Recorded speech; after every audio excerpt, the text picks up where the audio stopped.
You know exactly what you need to do. The laptop is sitting right there, the deadline is looming, yet you stay glued to the cushions, feeling entirely paralyzed.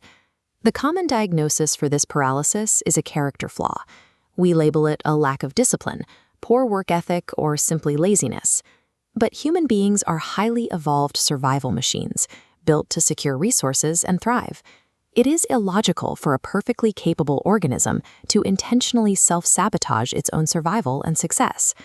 This occurs because our nervous system is constantly running an internal calculation. It is weighing the perceived friction of the effort against the value of the reward. To break this cycle, we have to stop treating procrastination as a moral failure and instead look under the hood at the exact mechanics of this internal trade-off. The origin of all human action happens in a fraction of a second before a conscious decision is ever made. Dopamine serves as the brain's primary drive force. It is responsible for the craving and anticipation that compels the body to physically move toward a target. This graph illustrates temporal discounting. A reward available tomorrow creates a sharp drive spike, but by day 30, it flatlines. A distant deadline generates insufficient dopamine to initiate action. Meanwhile, a quick phone distraction offers immediate feedback, generating a massive spike, overriding long-term plans. Distance in time is a physical variable. The further away the finish line, the weaker your biological drive to start.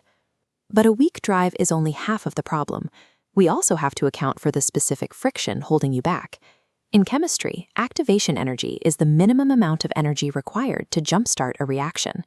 In human behavior, it is the initial physical or cognitive effort required simply to begin. This equation defines motivation as drive divided by activation energy. The most severe friction is cognitive ambiguity, not knowing your first step. Confronting ambiguity, the brain calculates a sharp energy increase and instantly aborts the mission to conserve calories. There are two psychological modifiers that further complicate this math. The first is expectancy.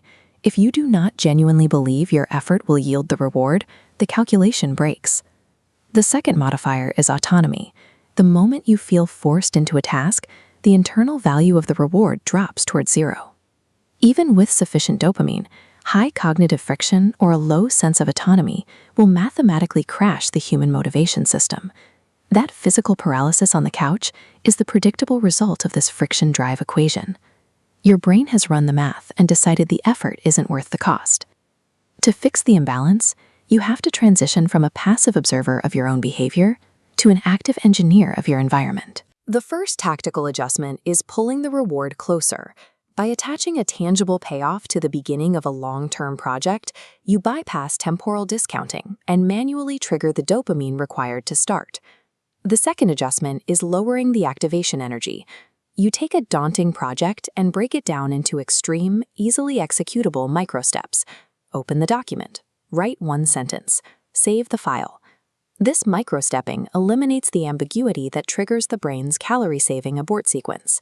Finally, you reframe the task's purpose. Connecting the work to your own personal values reclaims your sense of internal autonomy, restoring the worth of the payoff. Relying on raw willpower requires you to fight your own biology. It is an exhausting, unreliable, and finite resource.